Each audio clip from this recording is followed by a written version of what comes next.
मिल्लत news bulletin में आपका स्वागत है। देश और दुनिया की बड़ी खबरों के साथ मैं असरार अहमद। मुजफ्फरनगर से दिल को सुकून देने वाली एक तस्वीर सामने आ रही है। अनुभव शर्मा के अंतिम संस्कार की रस्में अदा कर रहे हैं मोहम्मद यूनुस। नफरत को मोहब्बत से, सेवादारी से जीतता मुसलमान, लेकिन फिर भी कुछ लोग मुसलमानों से नफरत करेंगे।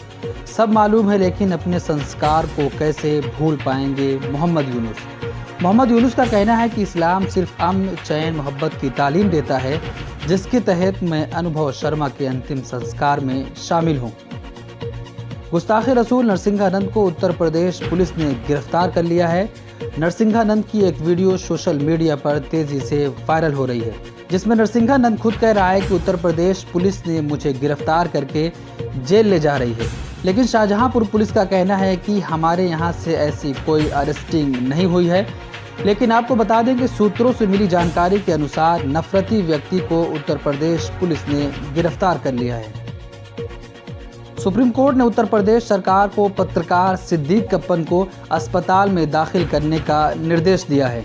कोर्ट ने कहा कि कप्पन को दिल्ली एम्स या दिल्ली के किसी दूसरे अस्पताल में इलाज के लिए भर्ती कराया जाए। हालांकि सिद्दीक कप्पन को जमानत के लिए सुप्रीम कोर्ट के सामने अपील करनी होगी। कप्पन को पिछले साल हाथरस जाते वक्त गिरफ्तार किया गया था, जहां एक दलित युवती की कथित गैंग रेप के बाद मौत हो गई थी।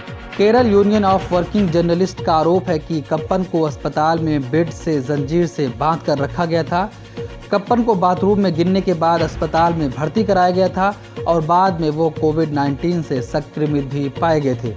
उत्तर प्रदेश सरकार ने कप्पन को जंजीर से बांधने के आरोपों को खारिज कर दिया है और बताया कि कप्पन की कोरोना रिपोर्ट नेगेटिव आई है। कोरोना वायरस की दूसरी लहर के दौरान जहां चिकित्सा व्यवस्था ध्वस्त हो गई है, वहीं इसने भारतीय समाज की पोल भी खोल दी है।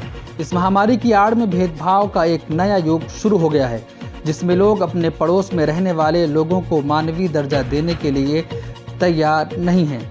इसका एक उदाहरण जौनपुर में देखने को मिला, जब एक बूढ़े व्यक्ति ने अपनी मरी हुई पत्नी को साइकिल पर बिठाया और अंतिम संस्कार के लिए इधर उधर घूमता रहा, लेकिन गांव वालों ने अंतिम संस्कार करने से मना कर दिया।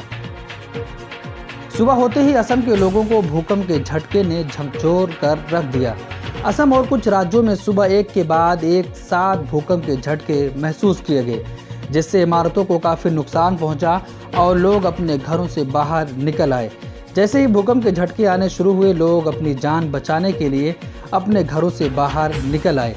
क्षेत्रीय मौसम विज्ञान केंद्र के उप निदेशक संजय ओनील शाह ने बताया कि सुबह 7:51 पर पहला भूकंप का झटका दर्ज किया गया और उसका केंद्र असम में सोनितपुर जिले के जिला मुख्यालय तेजपुर से 43 किलोमीटर पश्चिम में था। दिल्ली में कोरोना की दूसरी लहर के बीच केंद्र सरकार ने एक ऐसा कानून लागू कर दिया है जो दिल्ली में जनता की चुनी हुई सरकार के मुकाबले उपराज्यपाल को ज़्यादा अधिकार देता है। नए कानून के अनुसार दिल्ली सरकार का मतलब उपराज्यपाल होगा।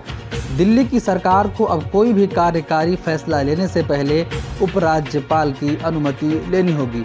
एनसीटी सरकार संशोधन अधिनियम 2021 को लागू कर दिया गया है। गृह मंत्रालय द्वारा जारी अधिसूचना के मुताबिक अधिनियम के प्रावधान 27 अप्रैल से लागू हो गए हैं।